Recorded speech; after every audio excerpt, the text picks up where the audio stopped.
Football for me, it means people. Everyone who's involved for the right reasons. They want to play because they love the game, they want to be involved, and it brings connection between everyone, whether it's standing on the sides, whether it's in the crowd, just watching and not playing.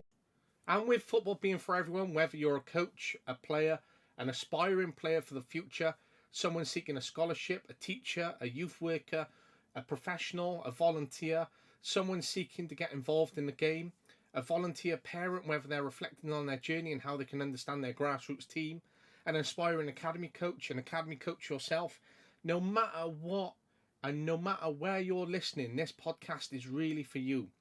On the Reflective Coach podcast, there are so many wonderful guests that feature on a podcast, whether this is former professionals, current professionals, and professionals of all backgrounds within the Coaching Insight series that really inspire, understand, support, and are reflective amongst this journey as they share their own insights, experiences, their own journey, their own reflections, strategies, insights, and other stories into the Reflective Coach podcast.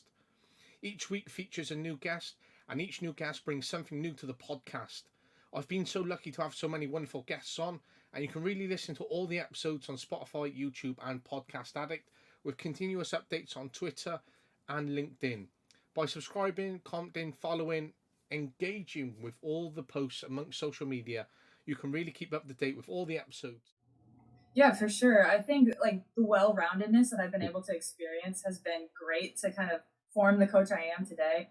But I do coaching because of the relationships. Like soccer is a common language that we speak, but it's so much more than that. In the college age, they're going through moving away from home, trying to find new friends, figuring out what they want to do with the rest of their lives, and then add the stress of being a Division I athlete and traveling and missing classes and trying to earn a starting spot in some of those. Like it's about the relationship.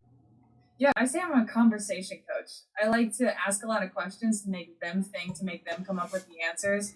Because I think if we can grow the IQ of the game, in the middle of the game, we're not going to be right there over their shoulder telling them, oh, do you see that open person over there? Or, oh, this should be an up, get it back, bounce the ball, and then get it wide. No, I like to have the conversations and go through film and look through that kind of stuff. I can't say I sit there and scream at anybody. It's more of like, if we can work through this together to find the solution, I think it's better off for them so we're not screaming at them the whole game. I've been blessed with the opportunities that I've had, and the people I've worked for are all good people, and they've taught me a lot and kind of have brought me up under them and have allowed me to experience failure as well, which I think is super important, where they kind of throw you in the fire a little bit and make you reach for something that you think should go and fail a little bit and try something new to help yourself. And no, the 4 head coaches I've worked under have all been awesome and have helped me out a lot. I've been blessed with the opportunities that I've had.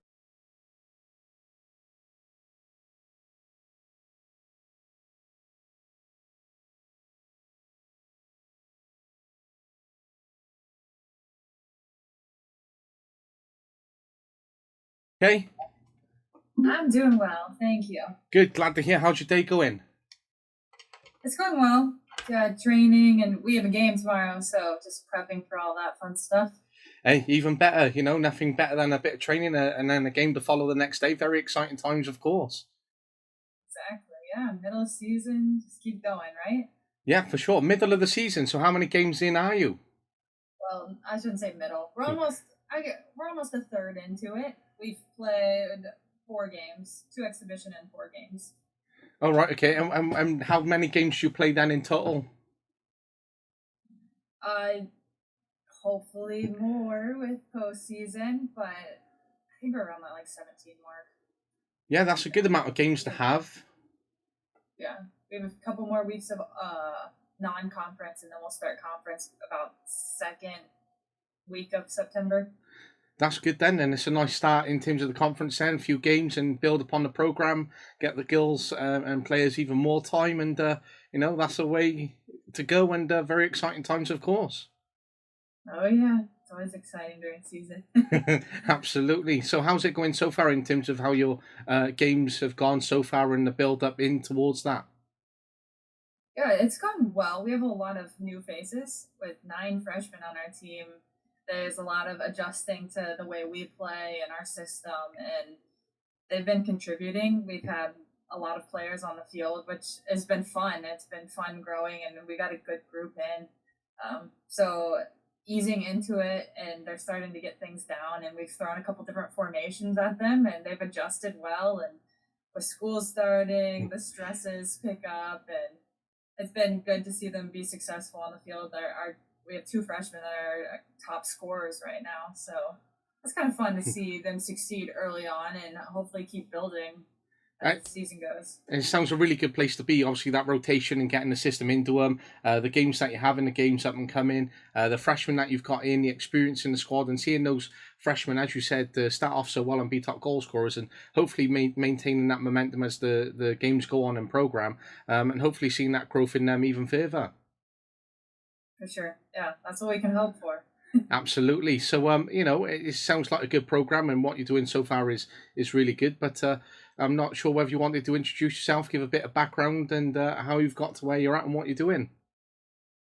Yeah, I played soccer my whole life. Never knew coaching was going to be the track that it took for me. But once college ended and my playing days were done, it was like, how do I keep this in my life? And little did I know, kind of coaching fell into my lap, and I was able to experience that and found love and joy that I get to still be around it. And so kind of grew that into my career, and I never even knew college coaching was a career until it kind of fell into my lap. But being able to kind of start out as a grad assistant and get my master's and learn under a good head coach and then go from there. And I've learned under 4 different head coaches that all have different styles and all different backgrounds, and gone from like rebuilding a program to a coach that has had some Power 5 top level experience as a head coach, and learning from him has been awesome. And then a teacher coach that has been here for 21 years and has broken a lot of things down and has good relations, and just a very smart man of the game, of just being able to learn from so many different backgrounds to kind of add to my book of knowledge of hopefully continuing to grow and build in this profession. That has been pretty awesome. So it sounds great in terms of all that all-round experience and being under so many different people, and being able to experience off them, as you say, to build upon how you think about the game, and take your experiences and continue to maintain that. Having someone who's been in a role for 21 years, for example, that's a lot of experience and a lot to tap into. Then add on everyone else that you had, then it's a very good position that you've been in to sort of develop the coaching way and pathway that you want to go into, especially when you said that maybe wasn't in your thoughts when you were a player to go into. How well it can structure and set up for the future ahead as a coach and where you want to go with it.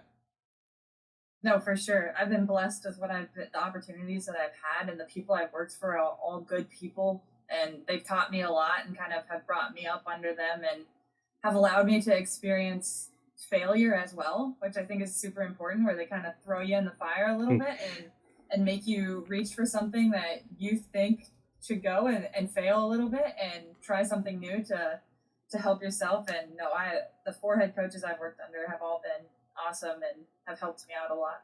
And when it comes down to then that development and taking on even further opportunity and being helped within that, is there sort of something that you'd like to take on? So whether that be the tactics or whether that be the technical coaching or getting down straight to the coaching, the psychological side and relationships with players, is there something where you'd have a huge particular interest where you're like, oh, I love being on this part and leading and taking more responsibility in that area? Yeah, for sure. I think like the well-roundedness that I've been able to experience has been great to kind of form the coach I am today. But I do coaching because of the relationships. Like, soccer is a common language that we speak, but it's so much more than that. In the college age, they're going through moving away from home, trying to find new friends, figuring out what they want to do with the rest of their lives, and then add the stress of being a Division I athlete and traveling and missing classes and trying to earn a starting spot in some of those. Like, it's about the relationships you build to give them confidence to kind of see the successes on the field, but also off the field, that get me excited when I see them down the road 5 years and they call me and they're like, hey, this all worked out. I know we talked through applying to med school, and I'm in med school. I finally graduated. Like, that type of stuff is is the exciting stuff, to keep the relationship going and see the successes beyond the field after they graduate. I love that, and obviously you can tell the great relationships that you're able to build, but also the fact that they can, still invite you to things, or want to invite you to things, is a better phrase. But that relationship which you build and get to see them in those personal lives beyond coaching, is where the really important message continues to maintain right throughout as well. And being part of that history in their life, and that's so much more, because they're always going to remember those moments and that time they spent with you, time that they can never get back. So it's really important, the position that we're in, that you're in terms of working with these athletes day in, day out, as well as people, in that centered relationship approach that you have. Yeah, no, it's great. Like, just to experience such an important time in their life where there's so much going on and there's so much building being done to hopefully impact them as much as they're impacting me, so that something positive can come out of it. But no, for sure, like, it's a cool profession to be in, because you get to interact with so many different types of people.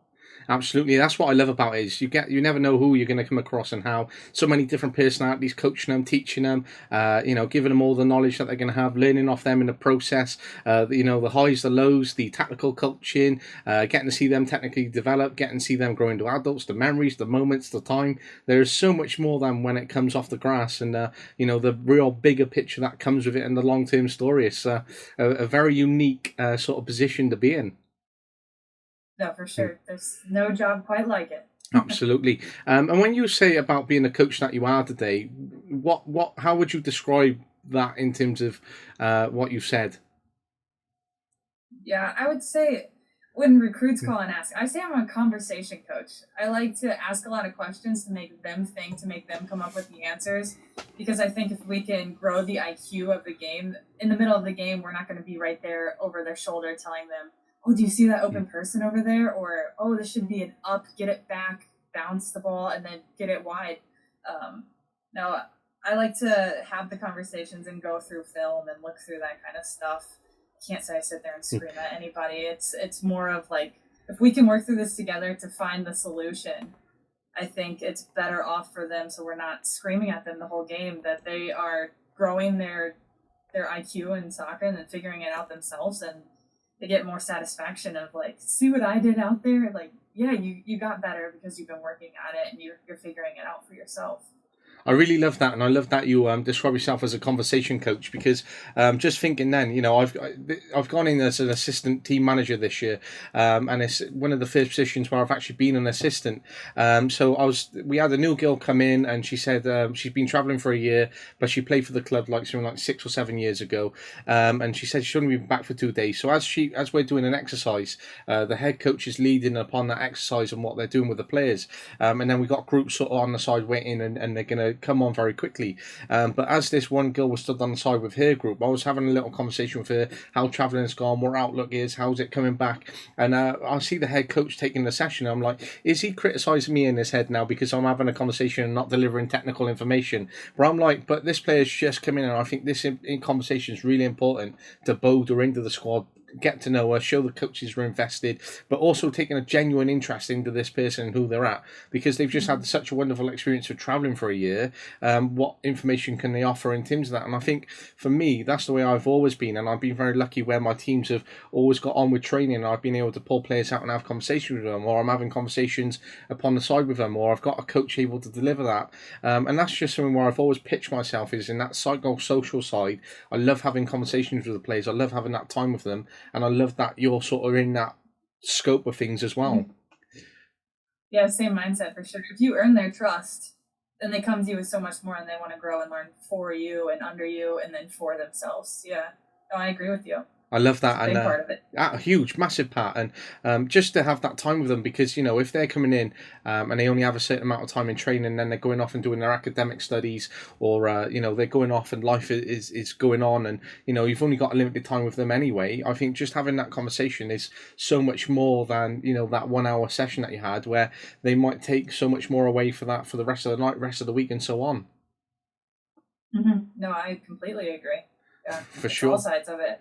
Absolutely, and when you build that relationship and that trust as well, it's easier to relay that information that you want to get across when it comes technically as well, because they're going to understand the way that you approach things, understand that your demeanor, understand that perspective, understand your tone, and that can be really beneficial as well. Because as much as you've got a very experienced head coach and someone who relays that information, has that experience behind them, they've got a very particular way of doing things, and as we know in sport and the world, everyone's got different personalities and attitudes, and they take the information, take the people very differently. So in your sense, it can be a very beneficial and complementary way to supporting the coaching team, as well as being that bridge with the players, and maybe getting through some of the personalities which don't always click in the head coach, and with other coaches that are around you, to really work with those players even further.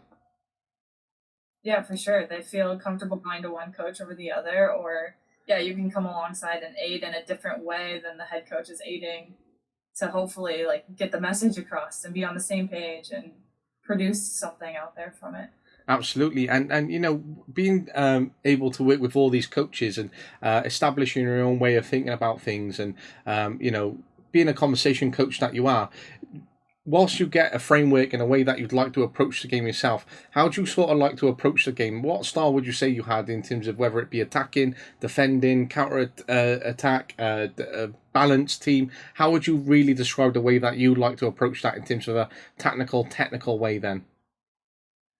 Yeah, I feel like I've been able to experience a balance from the different schools I've been at, the different universities and stuff. So I've been able to kind of absorb a lot, which has been fun. Right now we're like high press, high intensity, counter pressing, counter attacking out of that type of stuff, and then closing people down quickly so we can win the ball further up the field. I'm like, this makes sense. It's you want to win the ball closer to goal so you can score more goals. That sounds like a good plan to me. Yeah, like right now we talk about how we want to be the team that scores more goals instead of the team that defends the goals and doesn't get scored on, because it's just a more fun brand of soccer. It's more fun to watch. It's more fun to explain. Everyone likes to score, so we like to get numbers forward and that type of stuff. And kind of working through that gets a little more excitement with the players. Of like, oh, I can go attack this. Like, I can get up on this ball. Like, yeah, please go score. So I've appreciated that, and I've enjoyed kind of like continuing that system. I've been here for 3 years with this coach, so it's kind of like nature now, in a way of like the high press, the high attack, high intensity, moving the ball quickly, possession out, and trying to build into the attack has been kind of something I've taken from all that. I love that, and it sounds a great style of play, and something that I'm very similar on in terms of trying to get players up, be attacking, be quick. Can we press them really high? How quick can we recover the ball? Let's be more attacking than defensive. How many goals can we score? And pushing for that, and the excitement of getting players up there. Because as much as you might be a defender, they want to be part of that attack. They might want to get a couple of headers in across the season and get a good amount of goals. So the one thing that I had was, there was a very good player that I had in my under-19s last year, and I'd just taken over the squad, and he was always on in the box for corner duties. One of the tallest players, and it made absolute sense. And when I took him off corners, a lot of the players said, "What are you doing? He's our tallest player. You're taking one of our biggest assets out of the box." I said, "Watch this." So I put him on corners, and he had the most assists all year round. And that's just because he was so good at taking corners. It was just beautiful. And some of our even shorter players had this such a athletic jump. They were able to get up and just constantly header it in, and it just worked so nicely. And it was just such a great position to sort of maneuver that player. And he was absolutely bouncing. He's like, we have a thing called Comet here. So Comet is like a way of putting data in, and all the players can see it across the games they play all year, and have like their own sort of Wikipedia page in Wales. And he's like, "Have you put my assists on? I want to see my assists on my profile today." Yeah, don't forget about that.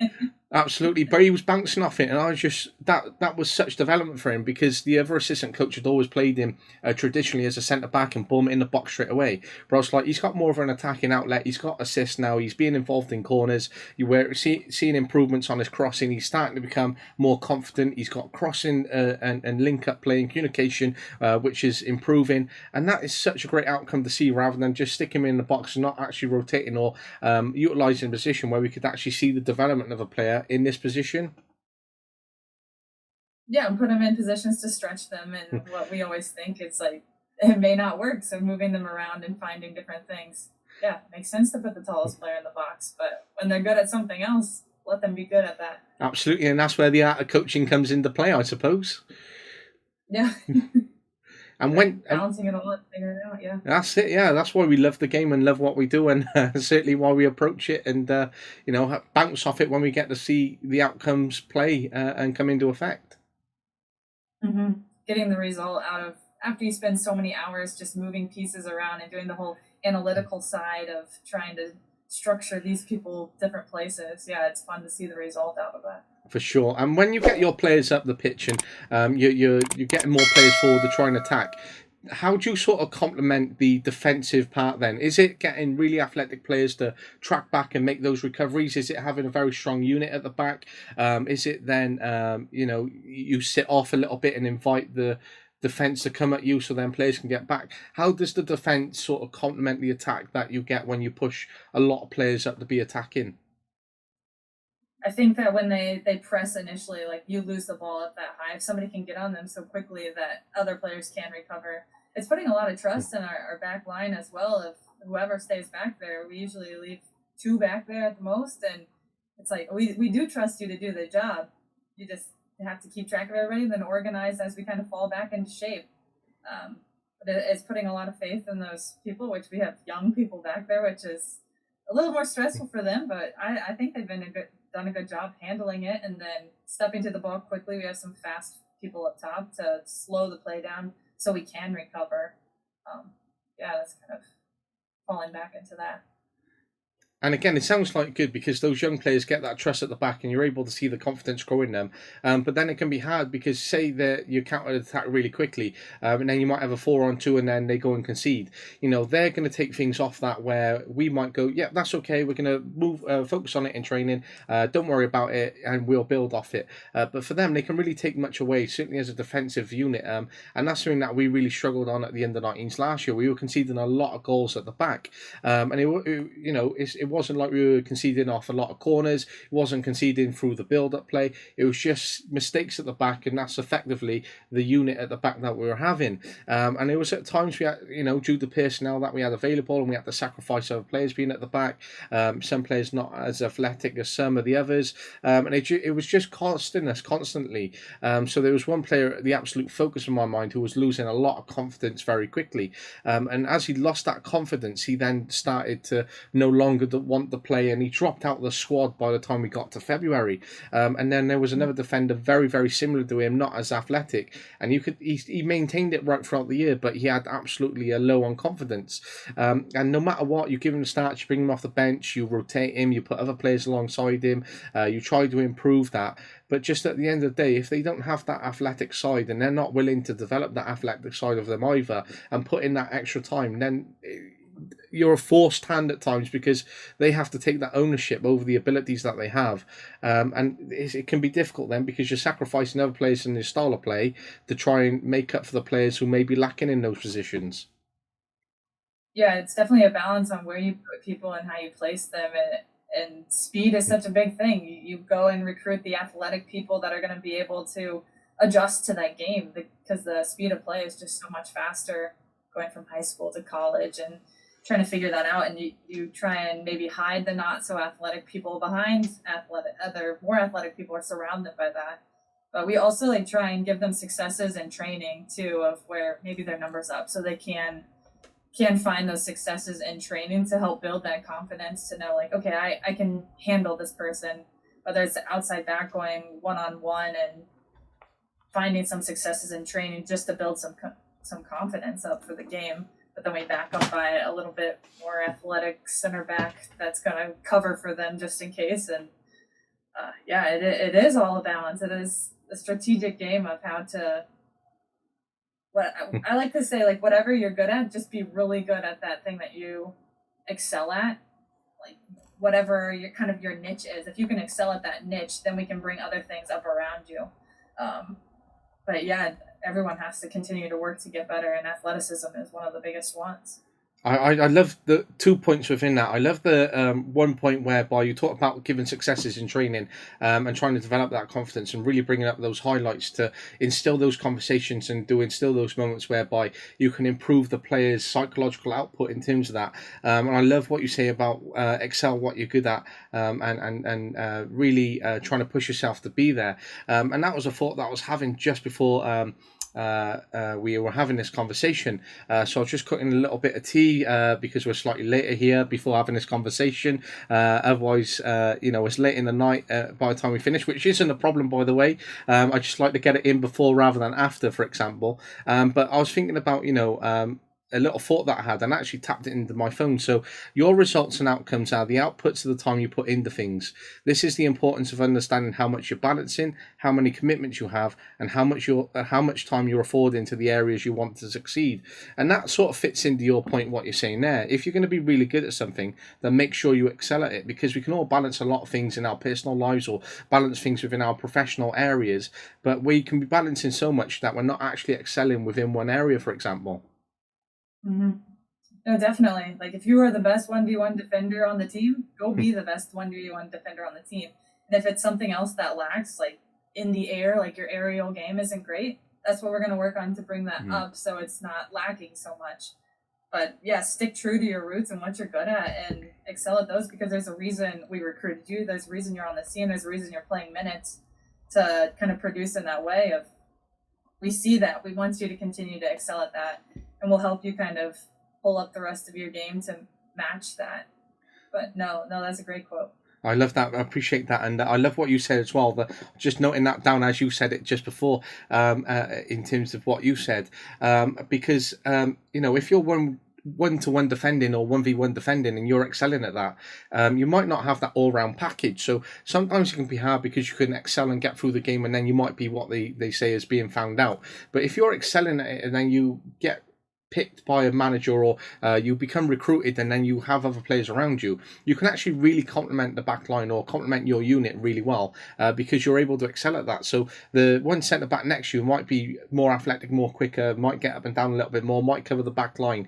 But if you're 1v1 defending a lot more and you're winning a lot of those tackles and challenges, you're preventing a lot of those balls getting through, and therefore your performance is going to excel to a really high level, and therefore how that outputs and what the outlook in terms of that performance is going to be one that is going to be seen as a very good performance. And especially if you consistently do it over the course of a season, you're putting yourself in a very good position by just focusing on one thing, whereas you might struggle with some of the overall bigger picture things, but you're excelling within this one area and it's allowing you to actually succeed. Definitely. If you can excel, yeah, we can use you in that way. No, I can't. You said it perfectly. As far as like just balancing it out, and does make the team better when you're each good at your own individual thing. It's just getting the player to focus on their own individual thing and not worry, well, she's playing because you said she was good at this, so I got to work on being better at that. No, you're playing because of this reason, so work on being the best you can be at that, and she will cover you for that reason. No, I couldn't agree more. I love that for sure, and I love the synergized energy that we seem to be having right now, which is great, and sharing that philosophy. So that's even better. For sure. Love that. What guides you in terms of how you live your life? What guides me as I live my life? I'm a religious person. So not necessarily a religion, but a relationship, I guess, of like, I have joy in certain things that are done. And I think that I'm blessed with the opportunity to do this kind of stuff and to be able to interact with people. I'm a people person. So to be around so many different types of people and different personalities has been so fun, to be able to make those bonds and create those friendships and know that like it's a bigger picture than just soccer, to know that we're all facing crazy life situations, whether it's dealing with relationship breakups, trying to figure out what we want to do with the rest of our life with academics, or struggling just out on the field. To be able to kind of come alongside somebody and provide that, just like a consistent positive. I like the positive side of things. So I'd say that guides my life, to know that there's joy, there is a bigger picture. It's not just all about soccer, it's developing a whole human being, like to just be better and feel like you can go be successful after the game and that type of stuff. I say that's kind of what drives. It's just a passion for the person. And if I can support the person to be better, not only on the field, but off the field, then I'm doing something right, hopefully. Absolutely you are, and I completely love it again. And these quotes that you're coming out with, or what will turn into quotes, is like some sort of playbook that is being repeated on command. But it's great to hear this side and great to hear it come out so naturally, because it just shows how much of a fantastic person and coach you are, because of just the way listening to you already 25 minutes in, for example, of what you're able to portray and bring across in this conversation already. Well, that's very kind of you. I appreciate it. Oh. It's just like we get to do this for a living. How awesome is that? And then just to be able to impact these players it's just different. Like you cannot find another job like this, and that's what I'm thankful for. Absolutely, for sure. And when it comes into it then, and say you get to a point you want to work with your players, and you see players move on and they go through life themselves as well. What is one lesson that you'd like to give to any player that would stick for them for life, that you could really look at them and go, yeah, I can see that lesson in them and that stuck with them, and one that you really want to give them? Yeah, I always tell players to never waste time away. Like always live in the moment, because the now you will never get back. So be in the now. Don't worry about the test that's coming up in 3 weeks. Like it's gonna work out. I would say it works out how it's supposed to work out. I'm here for a reason, and whether I've had different kind of opportunities come my way, like this is where I'm supposed to be right now, because this is what's put in front of me. And I think you make the best of each moment. So I like to tell them to kind of to live in the now and never wish anything away or waste the time that you're given, because you don't know what tomorrow's going to look like. You don't know what 3 years from now is going to look like. Take what you have now and be thankful for it, and kind of make the most of what your opportunities are. I'm absolutely huge on time, and I love that you said that again, because living in the moment, but also being appreciative of the time that you have, as well as being aware that you're limited on it, but you're only in this moment for a certain amount of time, that you have to maximize every opportunity that is in and around you. And by taking it, full on, and maximizing the development areas and the people around you, and being able to learn your outlook, and having those inputs to what could be long-term outputs, is really important, but not also floating away time as if it's expendable, because it really isn't. And that is something that I've become a lot more focused on as I've got slightly older, because I'm no longer 23, 24, and being sort of the younger one in a group, for example, or not being at that younger age. And as you start to get older, you're like, oh, I'm closer to 30 now, and then by the time then you flip into 30, you're like, oh, I'm up to 35, and then your life starts to accelerate into a roller coaster then. And it's all about making sure that if you're going to accelerate into a roller coaster and we get to those ages, which isn't a problem, we want to get there and go, do you know what, I'm actually happy with was happy with being 25, 26, 27. I'm happy with those moments and memories. Whereas sometimes you sit here and you're like, oh, actually, do you know what? I wish I'd done more at 23, 24. I can't go back now. And then you sort of want to make sure that you're enjoying those moments. And that's the same for us as coaches, same for players as well, because we're so caught up in the game. We got so many different commitments. It's that enjoyment of time which is absolutely essential within that review of it as well. Oh yeah, definitely. Because there's never going to be a time like this, another season like this. Like as an athlete, like it goes so fast, and once you're done, it's gone. You don't get to compete like that anymore. To just be appreciative of that time that you're giving, and finding time to slow down and take time for yourself as well, so that you can be the best version of you. Whether you're the athletic trainer, you do need time for yourself. You're our manager, you do need time.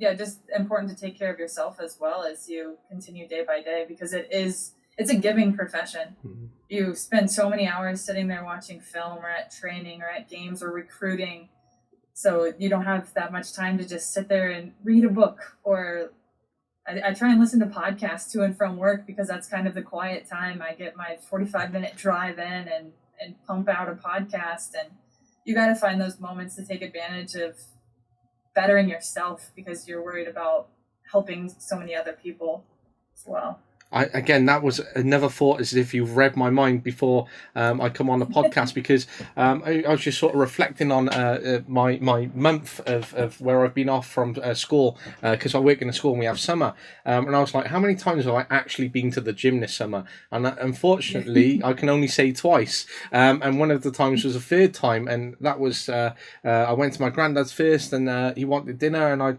sacrifice going to the gym to sit and have dinner with him. So the bigger picture was that it was something nicer. But realistically, then I thought, right, what about the appeasement of people across the board? So if I spend my life going, right, I'm not doing that because a family member wants to do that. I'm not doing that because a friend wants to do that. I'm not doing that because my friend wants to go out and do this. So if we add up all those moments in our lives, then we're never going to be able to do the things that we want to do, like listen to a podcast, like listen to a book. And then that's where the importance of time comes in, because we have to really try and schedule, and that is hard within itself, constantly scheduling.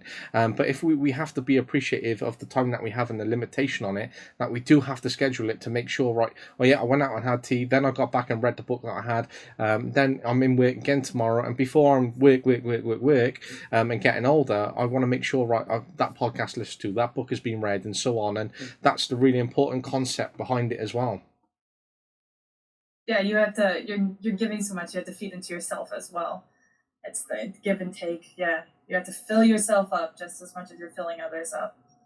And that's great, and it's been such a great conversation so far, because one of the questions that I like to ask is, do you have a philosophy or do you have a framework? So by the essence of it, you have a framework in the way that you play attacking, high pressure, etc. But you could filter in, maybe it's a framework because of how you support the players, the conversation you want to have with them, the relationships that you build. So it's a framework that you take and how you build into every team. So whether that's on the pitch tactics and then how you look at that, or whether it's truly a philosophy. And by the sounds of it, if I had to have a bar and there was like a little circle in the middle and you could move up the framework or philosophy, I'd be moving yours up very closely to philosophy.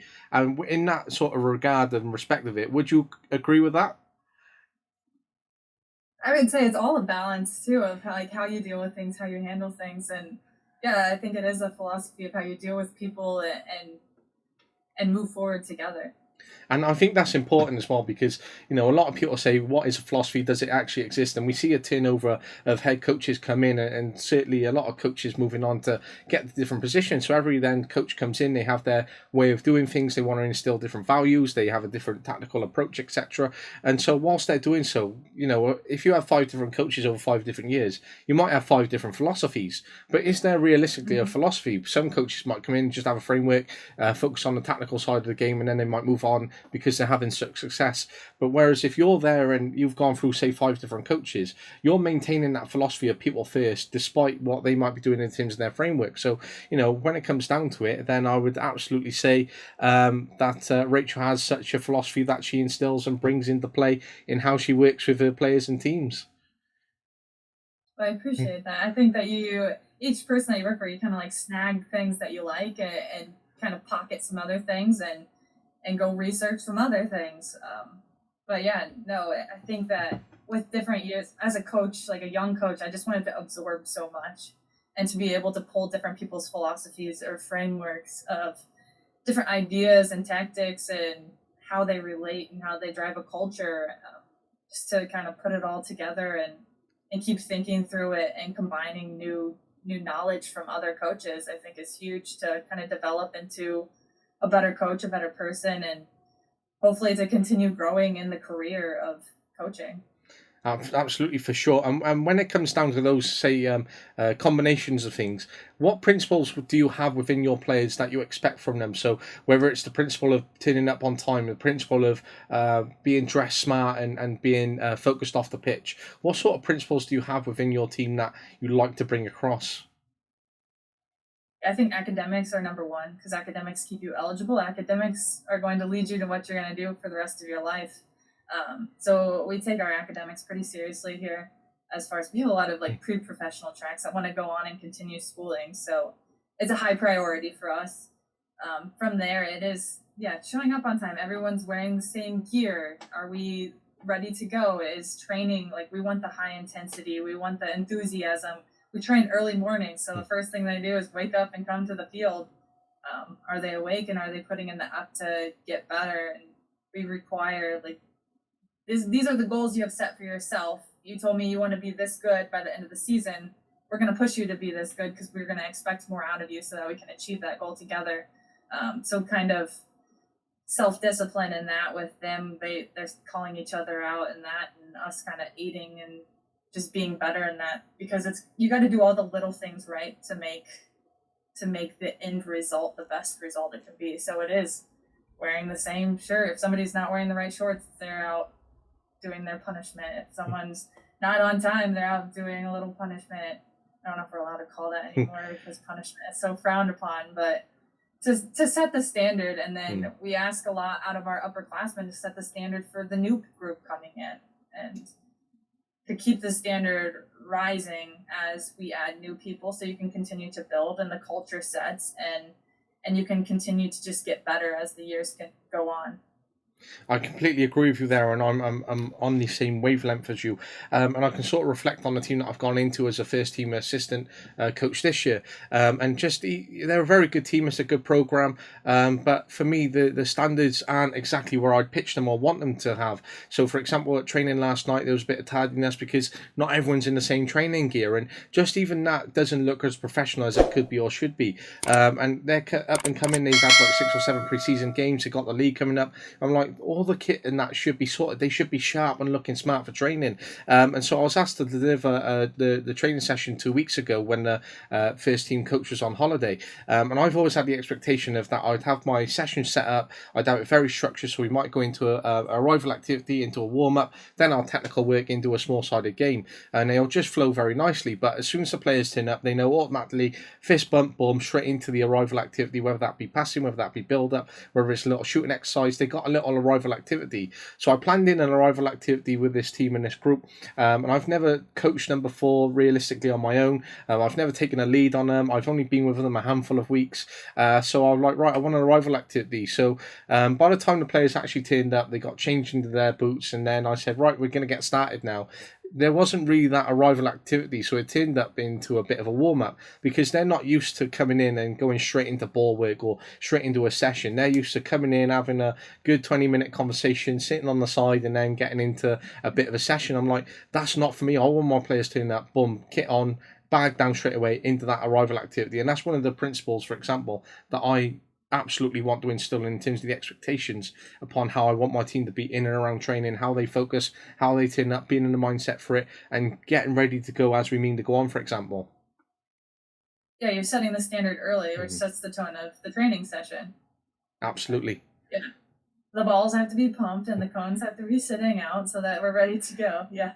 Yeah, honestly, like just little things like last night, the head coach said, "Can you just pump up these balls?" I'm like, this should be done. We should have the balls all ready to go. Yeah. And just little things like that, as much as it might be trivial to some people, like I'm so particular on those certain aspects because I'm like, everything needs to be ready. The cones need to be, all the equipment on the side that we're not using needs to be all out smartly.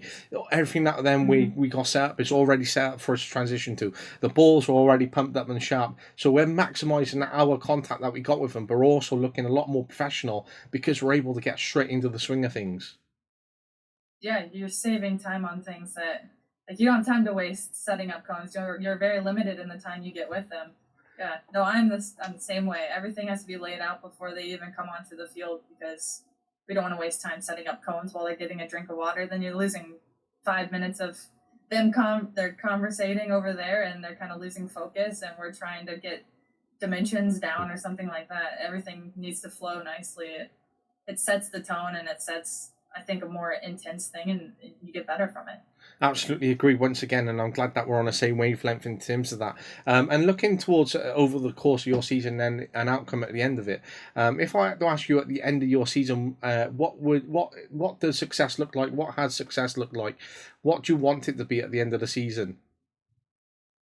Well, everyone wants to win as a coach. Like, we made it to the conference semifinals last year, and our goal is to make it to the championship this year. Our goal is to host a conference or the first round of the conference tournament. We'd love to be a host site. So getting better in that because we had to travel the first round last time. So hoping that we do that. And I think for me, it's just kind of, I told the kids at the beginning that it's 4 seasons. You have your preseason. We're at the end of that. Now you have your non-conference season. This is the time to build, to get better, to establish what you want to be really good at and kind of find where people fit on the field. And then you go into conference, and those are the games that place you for the postseason. So those are the games that matter the most. And then you have postseason. So that's 4 seasons we have to work through. And I think if we can break it up for them in their minds, they can see the short term, the long term. Okay, I have a 9-game stint right now of where I can really focus into these games. This is the building phase. Now this is like really competition phase. Like we want to win these games. We've already figured it out. We've tested people in different spots. I know that this player likes it at her feet because she's a forward that likes to hold people off, or this forward likes to run in behind. So hopefully we have each other down by that time to where we're really clicking and flowing into conference and able to be successful in that and to get our top 6 make the conference tournament. And we'd like to be in that 3 range so that we can host for sure. I mean, obviously you want to win it. That would be nice too, but to get into that top 3, top 4 so we can host and set ourselves up well to compete for that championship and move on from there.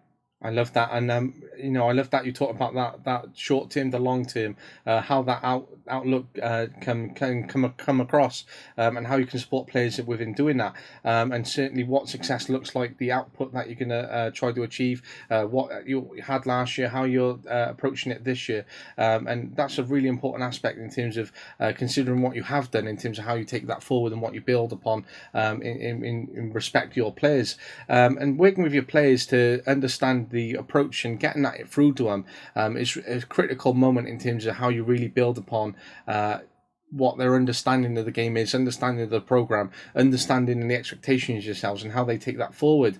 And whilst doing that, you're building then that understanding that life of life lessons within it as well. But you're also setting your team up in a position where you have these high expectations to push forward for higher motivations for every year that comes as well. Yeah, it's building on the blocks that continue not beyond this year of we're going to get a majority of these players back next year. Can we continue to build on that? Because last year's team wasn't satisfied with the results of being kicked out in the semifinals. They want better for themselves. So they held each other accountable over the summer and worked really hard to come in and pass their fitness test and be ready to go. That they took care of those little things over the summer so we could really dive into getting the freshmen acquainted, getting our game plan going. What's this year going to look like to head straight into that?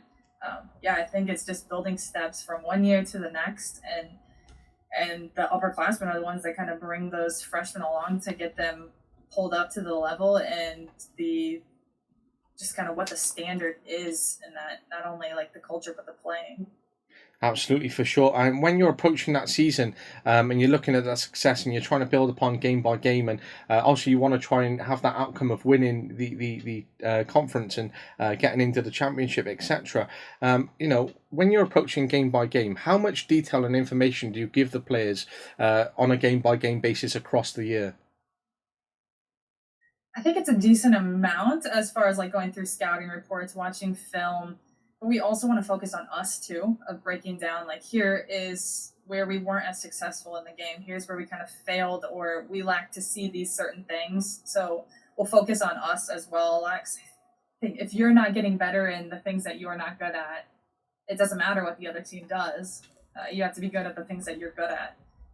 So we do preparation for these games, but playing 2 games a week, it is tough. We have a Thursday game and we got to turn around and play again on Sunday. To have a day after a game recovery session and then another day before a game, there's not a ton of time to switch the mode of what you're trying to do or change huge tactics because the time is limited. So I think it is important to focus on yourself of like, okay, this game, we lack to see these certain areas. How can we make that better for the next game? Because if we aren't better at things that we're already like focused in or decent at, then it doesn't matter what the other team is doing. We got to be good at our things too.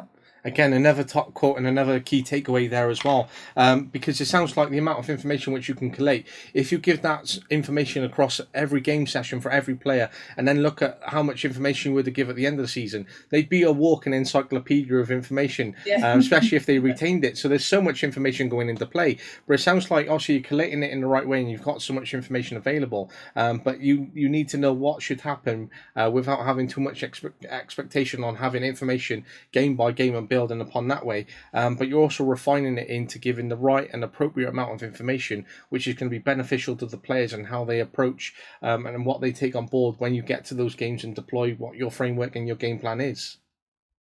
Yeah, I think that if you overload information, they just look at you like, well, what am I supposed to do? Where am I supposed to go? What was my job? Can you tell me again? And it's like, no, just go be good at what you're good at. Go do your job. And I think if we overload them with a bunch of information and watch out for this number, and this is their formation, and here's what they do on this, and their tactics are like this, and let's watch all of these run of play things.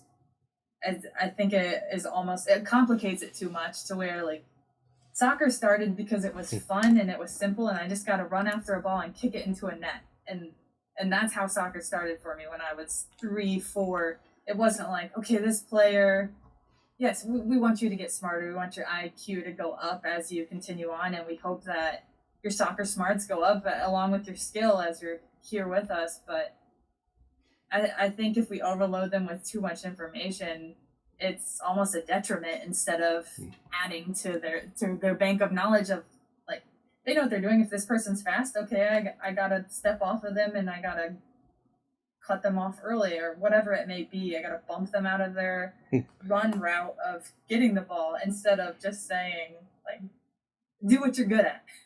You already know what you're doing. We trust you in that. Do what you're good at. Absolutely. And when it comes down to that relay of information and what you're giving them then, obviously you're going to take on board a lot of what you want to get across and really what you have refined. But how do you ensure and assess whether a player has retained the information that you've given them? We walk through a lot of stuff the day before of like trying. I think you have so many different types of learners that you do need to draw things up, and you need to watch film, and you need to walk through things because everybody learns differently, everybody sees things differently, and I think if you can balance the way you do things, that it's hitting all of these different types of learners, that we can all be on the same page. So we'll walk through how we're defending a team, or walk through a set piece like a corner kick. This is how they set up, this is how we want to set up against that, or this is how we want to attack corners against the way they defend corners. And I think when you can draw it up, so those people that are visually can move the little magnets on the board, if that's what they need, that's what they need. We show a few clips over and over again on the TV, so those people that visually need to see it happen, and then we walk through it and put people on different teams so that they're in different positions. And, well, you may be here this game. What do you do when you're our winger instead of our center back? Like, just kind of adjust them and make them think through things and kind of work it out. And when they ask questions, it's good. And then when you just see it come together in the training session, that's when you're like, okay, they know what we need from them. And I think that's such an important point as well in terms of that different type of learner, which again goes into that type of personality which the players are going to have. And whether it means moving things on a tactic board, or having a visual in front of them, or being able to write things on a whiteboard, or ask questions, have one-to-ones, taking information on board, that on the pitch, off the pitch, how that comes across. I think that's a really important point for any coach to really consider, and hence the Reflective Coach podcast, because reflecting on the way that your learners learn, that you've touched upon such a great point as well, whereby some coaches may not think that, they may not take it in consideration, they might just be delivering a session on the field, but they may not be understanding how much information they're giving, how much information is being relayed, how much information is being understood, how much is being retained, and the different types of learners and personalities that they have on the pitch as well. Yeah, we didn't do it this year, but sometimes we do this assessment of personalities so that they can see that their teammates respond to things differently. They see things differently. So I can better understand my teammate that's standing in that corner because they think this way, but I see it as this way. It's just a great way to connect people and know, like, we're not all the same. We all learn and see things differently, but it's how we come together to help each other for a common goal or a common cause. That's the end goal. We want to help each other be successful. Absolutely, and I completely agree with you. And I love that you've also done personality tests previously with your players and those individuals working with you, because that's an important indicator as well, who can connect with who. So, for example, that I've done it with one of my teams. We had a very good mentoring program. I had 2 assistant coaches, so therefore I broke the groups up into I broke them up into 3 groups. But we done personality testing then to align to each coach, and then we'd work on individual groups, and then we work on mentoring for the coaches. So then we'd be able to rotate the groups as well. So these players had exposure to working with the coaches, and these coaches all had an ability to really connect with these players, but they were able then to have leadership upon these groups and really focus on, right, I've got these 6 players, I want them to have these outcomes for this game, and then this coach is focusing on 6 players. So on match day we've hit all 18 players because we're focusing on little groups of 6 through personalities, which really connected of how we were working across on a match day as well. That's cool. That's a cool way of doing it. Yeah. And it's sometimes we have to also admit that we're not also going to connect with every personality and player on our team. Hence the point earlier, and everyone responds in different ways as well as learning in different ways, and sometimes we have to do things which is going to be beneficial to them, which then allows them to connect, build that trust, build that relationships, and then hopefully become a people person to really complement the environment and culture that you have. That's right. Yeah. No, exactly. It's a mesh. It's a melting pot of people that you're trying to get on one common lane of going the same direction. It's not easy, but you figure out ways to do it. Absolutely. And when you get, say a handful of players who maybe not in the right direction, and therefore they're pulling, say, the program, the culture, or the environment in slightly different ways, and therefore it's not getting where that end goal or that objective really needs to be in that straight pathway. And sometimes we understand that taking different essence of the path happens, and there's nothing that we can do about it, but we might steer back on. But whilst we're on that pathway, we might be pulled in different directions. And so we need to get these players back online. We need to get them moving in the right direction. How do you get these players to realign and really to focus on what that objective is? Yeah, I think if it's a small thing, we have what we call a leadership group within our team where we let the players kind of run certain things, because I think if they have the responsibility, they step up to it and they want to lead this team in a good direction. So our leadership group will talk through some of those issues. If they're minor, we always tell them, like, we're here to support and help where we can. And if it is something to where we need to have these one-on-one sessions of, how do you see it? How do we see it? How can we come to an agreement to move forward? Because it's not helping anybody if we're going different directions. I know there's different ways to look at it, but you want to continue to move forward and have successes for these people. And if they're not on board, it's harder to move forward, to kind of pull them aside and be like, how can we help you to get through this? And everyone responds differently, and sometimes it doesn't get resolved, which is the hard part of where it's a drawn out thing of it. It is a little tough battle of trying to figure out, they see it differently than we see it, so we're trying to just get on the same page, and we'll go sit and have a one-on-one and watch some film, and I thought I was doing it right here, and they'll walk through different things, and just to understand their side of it and the side of thinking, their point that they bring. I think it's important to have a conversation and not just be like, I'm the coach, I am right, and you're not doing it right. I think if we bring them in and kind of see their side of things, that we can come to a common understanding much faster than just saying, I'm the coach, like, you just listen to what I do because I'm in charge. No, I think it's like a conversation that you can just have a common understanding, and there may not be an agreement, but at least you understand what they're seeing, and they understand what we're seeing, and we can hopefully move forward. And you answered one of the questions that I was going to ask you, whether do you think agreements are actually important with the players that you have? But you've touched upon it there and sort of given the answer without asking the question, which again, for your mind reading skills is a second to none once again. But just having that conversation and seeing it from their view, as well as giving that perspective of the way that we may want things to come across. But just affording that time again is so important, because that can really help everyone get right on the pathway, buy into what you want, realize align the focus and outcomes, and know that you've put the time into them, which they're going to take away maybe beyond that session, which is so important once again. So reiterating those points, ticking the boxes, and that learning and ensuring everyone listening is learning is top tier coaching once again. And I think it's important too. We do individual meetings throughout the year too, because they're not going to tell you everything in a big group setting. Some of them are very quiet people that just don't like to be looked at when they have a point to make or a question to ask. They're scared to ask it. So I think kind of pulling them in different settings where you let them be comfortable so that they can trust you in that and kind of be able to speak up a little bit is important, because you want to help them. Another important point, another key takeaway there, which is different settings, as you say, and they might not want to do it in front of a big group. And again, for any coach listening, they might ask questions in front of a big group, or they might single out a player within that. And whilst doing so, that player might not want to relay that information or expose themselves, especially in front of a big group that we have in front of them. And when it comes into the work that you're doing, and you want to have those conversations, you want to work with the players, you want to instill good habits. What good habits do you instill within your players then?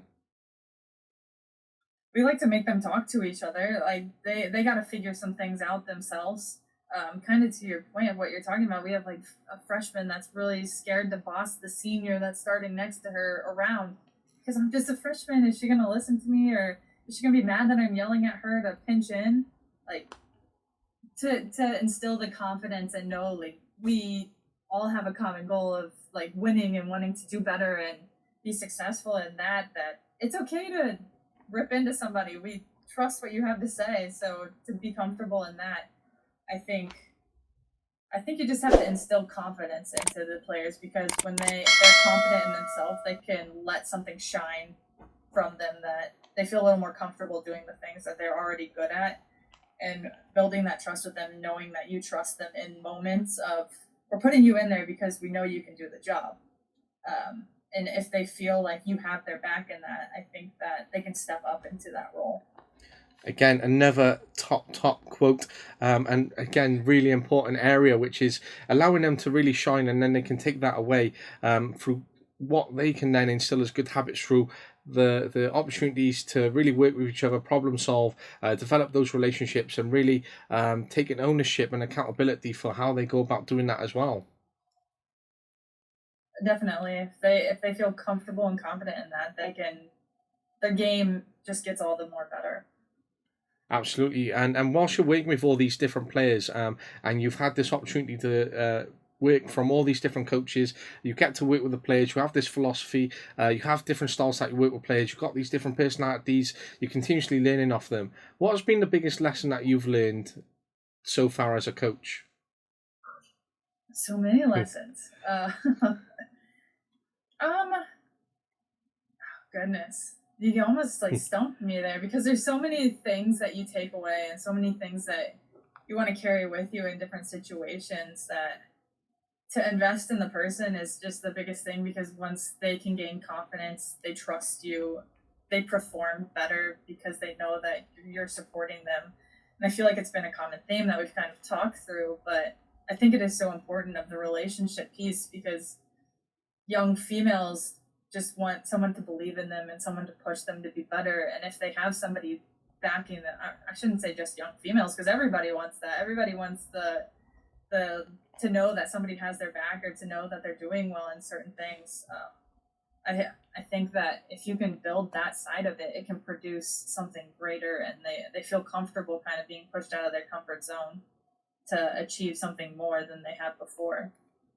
And again, another important point in that comfort zone, understanding where it is, how to get them out of it, how to challenge it, knowing when to be there for someone. And everyone just wants that person to be there for someone.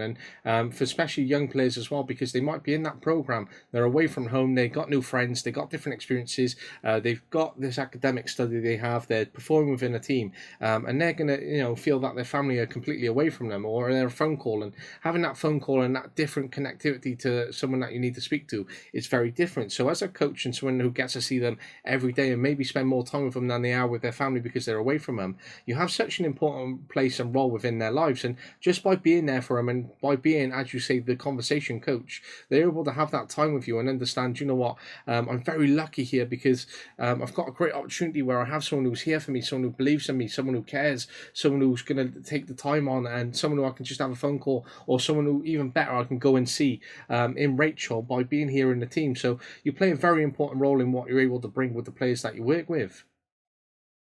I appreciate that, but yeah, I think that if they can be comfortable and they can be more successful, they can see the different opportunities to grow and be better. And it's so much more than soccer.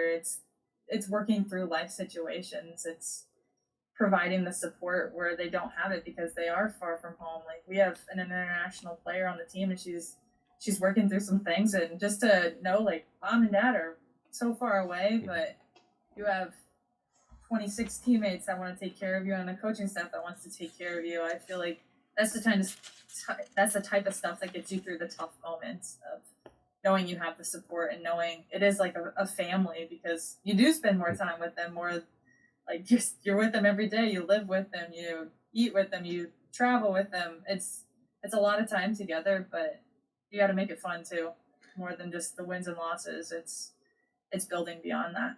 And being an outsider myself, not being in America, not being American, but getting a very lucky opportunity to be part of the American community, and seeing a lot of what you guys deliver in terms of your work, and seeing it across the socials, having these conversations, I feel that I'm very much the outsider on the inside, but I am very lucky. But the one thing I will say about the American way of doing things is you are very big on family, very big on connectivity. And when I see teams go out for dinners and I see teams have these events and barbecue sessions and being together and this absolute togetherness, that is something which I think is absolutely top tier for the American game, and something that I'm very jealous of that we're not at that point here in the UK, but something that you're lucky to very have. And that essence that you always come across as a family, and that buy-in to those institutions and being very proud of that, I think is such a great way to have across in American athletes, American coaches, and the way that the program and sports is over there.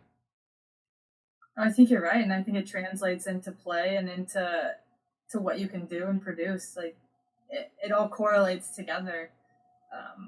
No, we're very fortunate and very lucky to have like our university that supports us, and a lot of opportunities within that, whether it's like doing community service to kind of outreach and show in that way, and doing some different things to get involved through the community, through our university.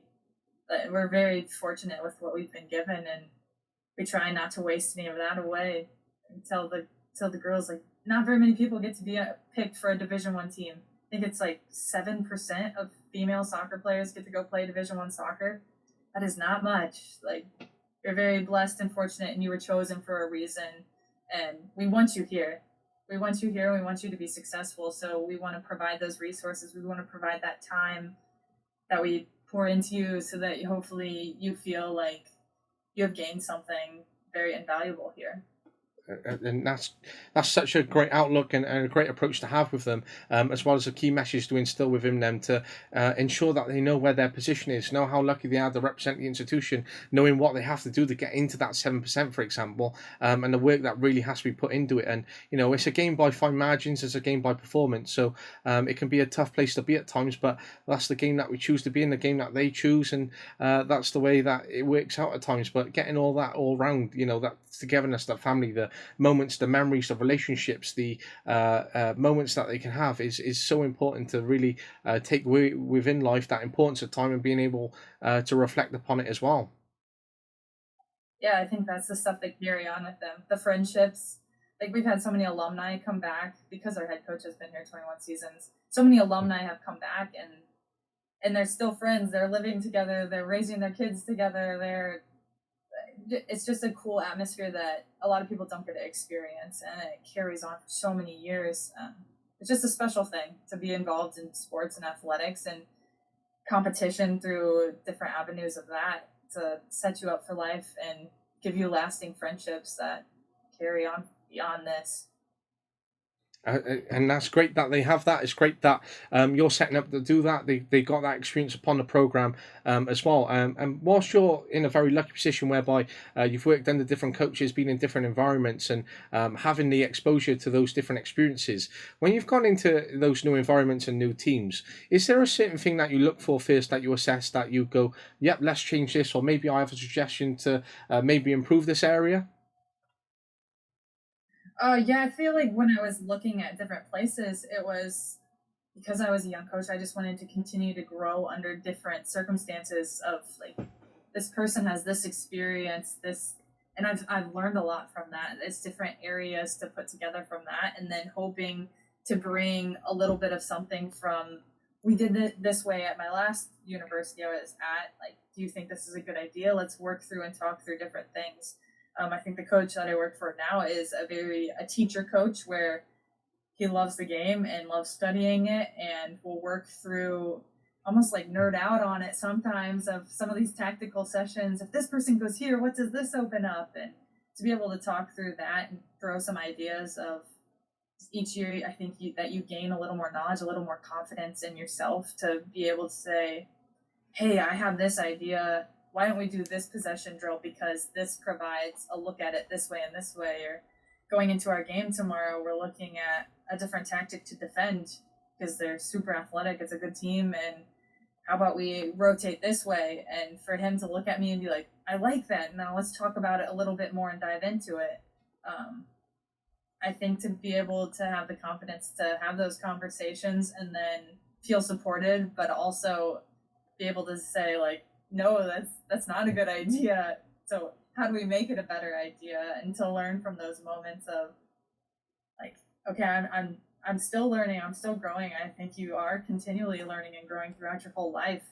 That to be okay that I'm never gonna know it all, and I know that. And even if I'm a head coach and about to retire and to have successes, like there's still something to learn and to be taught through all of that to have the conversation and to keep growing and be open to that. I really, really love that mindset. I love that outlook. I love that approach as well. And just being so open minded to really receive that information and know that you can continue to learn and develop and take away, especially if you're towards retiring, as you say, for example, later on in your life, and you've had so much experience behind you that, yeah, I still haven't learned everything, but I could still be open to learning. It is so fascinating in terms of how you develop and evolve that. And whilst you say you didn't realize that maybe coaching was there and it's something that you do, and therefore maybe not having that end goal of being a coach, for example, whilst you started that on your coaching journey and now you've touched upon being a head coach, do you sort of have like an objective or a pathway or an end goal that you'd like to achieve now you're on the coaching pathway, which maybe you've had time to consider and really think about? Yeah, I've worked through like different ideas and how they work. I would love to be a head coach. I would love to take what has been given to me by different coaches and kind of make it my own and start something new and build upon it hopefully and to continue to grow in that. So yes, that is the dream to hopefully become a head coach one day. But I don't ever want to rush anything. I don't ever want to rush opportunities that I have or that may come about just to get to that position like right now. I think that where you're at, if you make the most of where you're at, you continue to learn and grow and it makes you a better person for what is next. I don't know when that will be or where that will be or how that will be, but it would be a pretty sweet thing that could happen in the future of yes, I'd love to be a head coach and love to have that responsibility and lead a group and have supportive people around that to make something out of that. And hopefully the head coach role works out because it sounds like you'd be such a great head coach, and I'd really believe in you, and you'd have my vote to do so. And whilst you maybe get to that head coach role, and you say you're the conversation sort of coach and that outlook, you build relationships with players.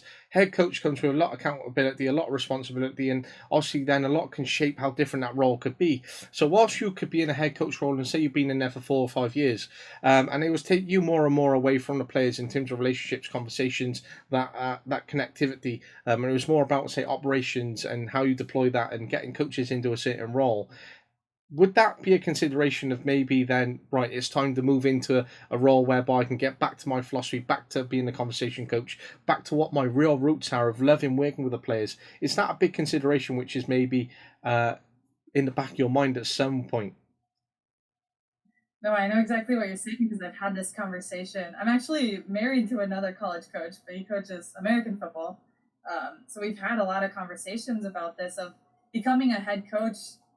The eyes kind of all turn on you. The heat comes, it turns up on you, and you can't keep everybody happy. The playing time questions are going to come. People upset with you. Like that's what happens when you become a head coach. As an assistant coach, it's a little bit easier to, they come to you with the stresses and you try and calm them down. They come to you with, why am I not in the starting lineup? And you try and work with them through different solutions of, we need to work on this to make you better because this is where we need to go. So I feel like I've been able to experience some of those tougher conversations because they are coming to me as like, why am I not in the starting lineup? Well, you're not great in this area, but let's look at some film. How do we improve it? Do you see this?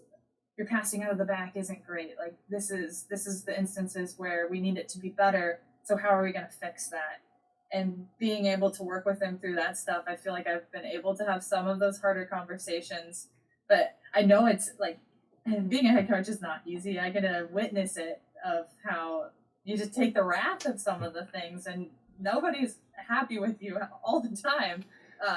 But to know that it's bigger than that, and know I've been able to do a head coach of like a smaller team, and it was basketball. But to be able to experience that and see the successes with that, and I was the only one with them in that moment, and to know like what could be in kind of the direction. I think as you assist through these levels, you absorb so many different things that you want to try out your own thing one of these days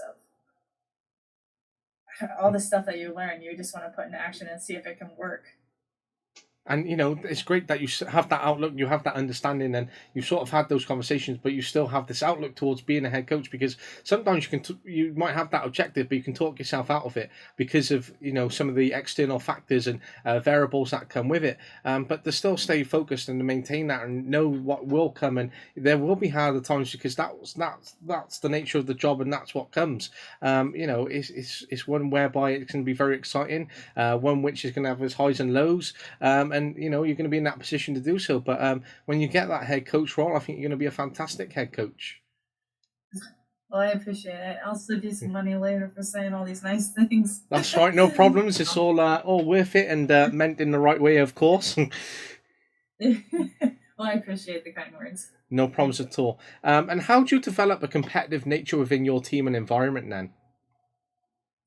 I think it all starts at training. If you make different goals of, okay, you have to get to so many passes, you make it a competition, you make it a competitive environment where the intensity is a little bit higher, you're trying to achieve something so that you don't lose. I feel like it's always a great question of how do we keep the competitiveness going, because you're not going to take out a teammate in training, but you may take out an opponent in a game, and how do we learn to almost hit a little bit harder in training so that they're ready for that in a game and push them in that. And we've been kind of pushing our players to do a little bit more of that. Like, you do have to apply that pressure so we understand what it looks like in a game. So adding the competition style of things, whether it's little rondos to goal, or we're keeping score on a lot of things that we're doing. And loser has to do push-ups or sit-ups or something of the sort of cleaning up gear. You don't want to be the loser and stuck out there picking up the cones. But no, the players have been good about wanting to win things and wanting to compete. And I think if you can add competition into those little moments of, oh yeah, it's our first drill and we're doing this little rondo 5v2 to goal, we're going to keep track still. And if the two defenders can score more goals and you can get this many passes consecutively for each point, like we're going to give them a little bit of celebration in that. Add a little, I hate using the word punishment, but add a little something that they have to do at the end. I love that. I'm very big on that myself as well, and getting that competitive nature across the team, but knowing that there's an outcome if they don't achieve maybe the required outcomes or fall below the expectations and standards that we have within the team. And it sounds like a great aspect because you're developing competition within that team. You're supportive of them. You allow them to learn in different ways. You have this opportunity to develop players because of the performance, results, and outcomes, and that percentage figure which is presented as well. You get to bring new players in. It's refreshing, and there's a lot which comes into contrast to play with these players that you have, and it certainly sets the expectation and boundaries for them, but also knowing how they can push themselves and to really try to project themselves into a position where they can be the best performers, whilst utilising the resources and people around them, whilst making memories in the process. I think the more resources you can provide, the better they can be at different things, whether it's like the strength and conditioning coach or the nutrition or mental health, the sports psychologist type stuff. Of if you can kind of tack in those areas, it's kind of creates this well-rounded person of they feel more confident, they feel comfortable, and they feel like they can work through some of those things of competing in those moments.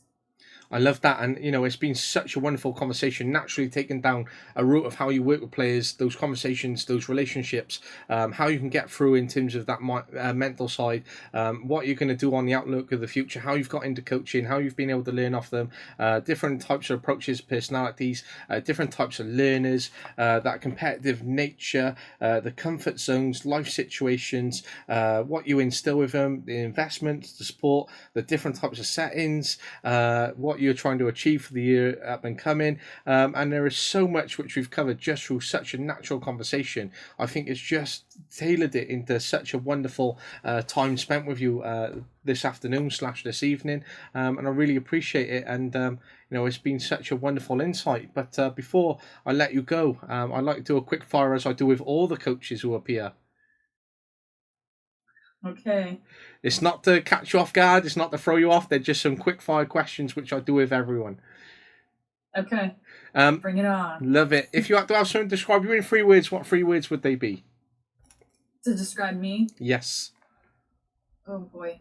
I feel like I'm caring. I feel like I'm passionate, not only to passionate towards the game, but passionate to make people better and to be there for people. I'd say I'm driven. I love that. Completely agree with all 3 of them for sure. If you could move to any country to coach, where would it be? Oof.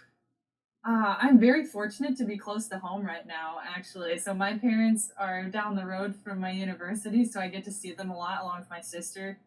So I do really appreciate being close to family, although I got to experience a really cool place in Tennessee, but being by family just can't be beat. So I would choose family. Although I do want to see other parts of the country. Maybe just trips. I'll just take the team over there or something like that. There you are. Best of both worlds. Get to stay close to home, plenty of trips, memories, and get to explore whilst you're on the pathway of doing so. That's right. Top answer. If you could spend a day with any coach or manager, who would it be? Ooh. Man, I feel like I've listened to so many different podcasts of Anson Dorrance and Becky Burley and the coaches that started it from the beginning. I would love to pick their brain and just kind of hear different advice and that type of stuff. Names I've heard quite a few times for sure, so they're names that are sinking into me as the outsider, and starting to get to know these people even better, which is grand. Who was or is your role model? I'm gonna pick nothing soccer. I'm gonna pick my dad. My dad is just a giving, caring person that supports me no matter what, and that has kind of allowed me to chase this dream of coaching. Because I told him, Dad, I think I want to be a college coach, and he looks at me, he's like, okay, what do college coaches do?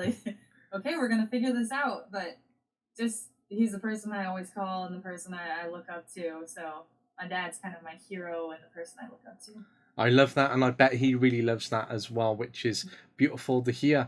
If you had 2 cards I present to you, so card A is be a professional player and you have all the knowledge that you have in terms of where life has gone, what it's going to be, life experiences that you've had, or card B, which is you can be a professional coach without being a professional player, but you can only choose one or the other without having to piggyback off one, whereby you can be a player going into a coach, etc. Which card would you pick?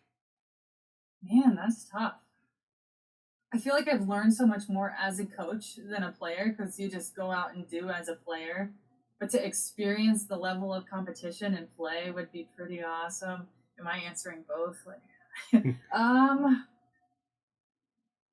I'd love to just play again and be competitive and experience that and then hopefully like it could possibly still lead in the route of coaching. But I'd just love to play again and be competitive and that. Love that. What is your number one top tip for any coach?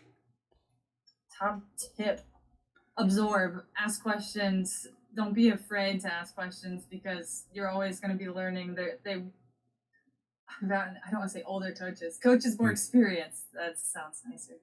Coaches more experienced. They have so much knowledge, and it's okay to ask those questions and to sound silly, but take advantage of those mentor-mentee relationships and to be involved in those things. Like my first couple of years of coaching, I went to the convention, and it was awesome to hear some different people speak.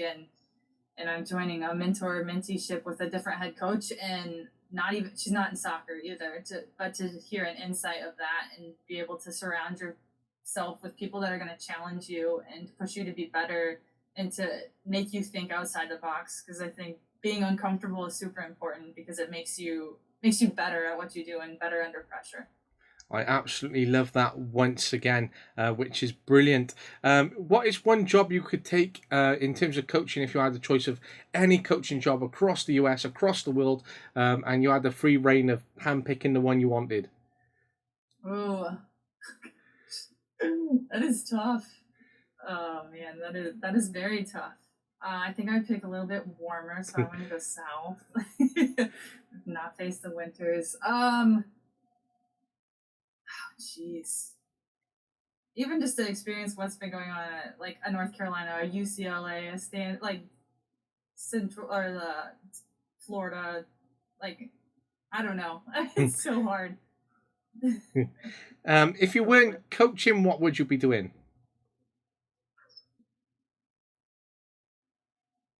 I thought I was going to be a college professor, and like biomechanics, anatomy, physiology. Like I like that kind of stuff. I like the medical side of things, like the human body and performance, exercise physiologist or something of that sort.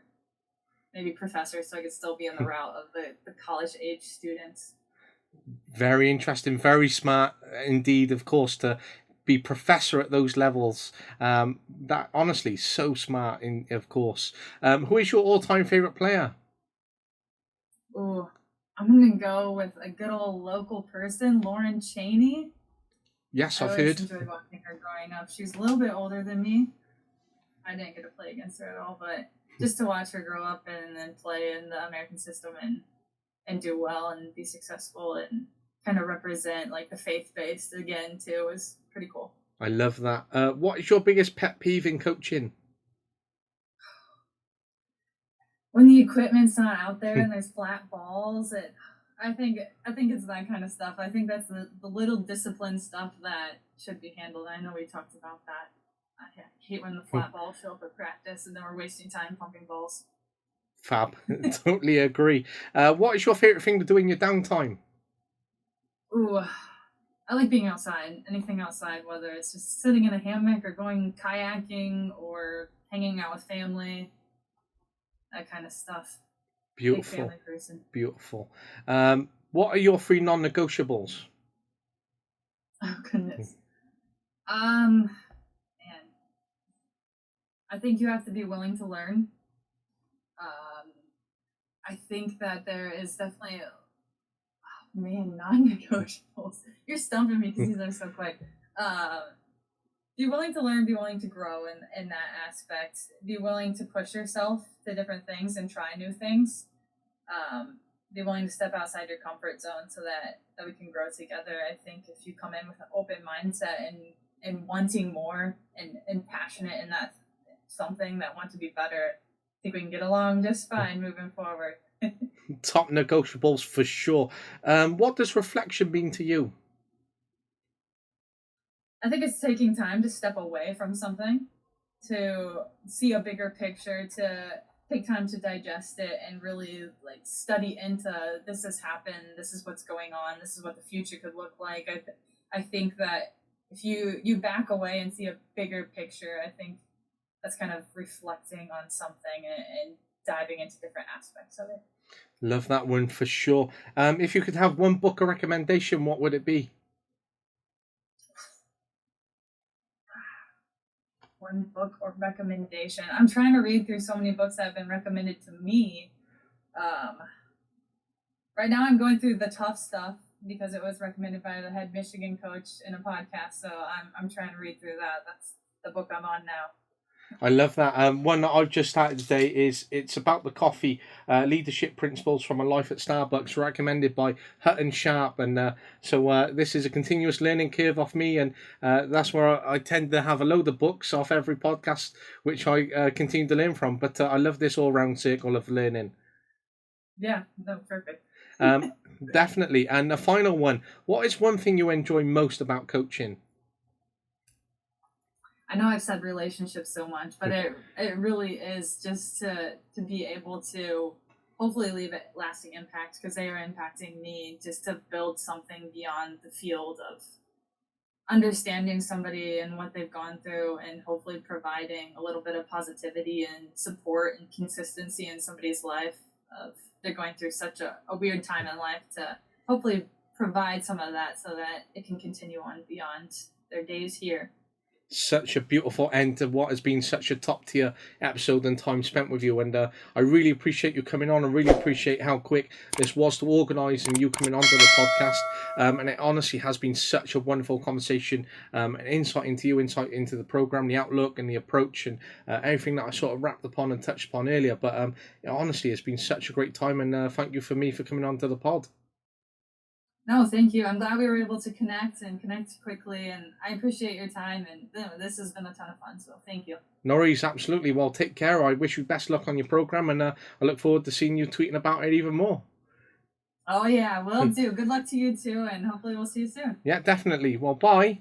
Bye. Also, like, try and give them successes in training too, of where maybe their numbers up, so they can find those successes in training to help build that confidence, to know like, okay, I can handle this person, whether it's outside back going one-on-one, and finding some successes in training just to build some confidence up for the game. But then we back up by a little bit more athletic center back that's going to cover for them just in case. And yeah, it is all a balance. It is a strategic game of how to, what I like to say, like, whatever you're good at, just be really good at that thing that you excel at. Like, whatever your niche is, if you can excel at that niche, then we can bring other things up around you. But yeah, everyone has to continue to work to get better, and athleticism is one of the biggest ones.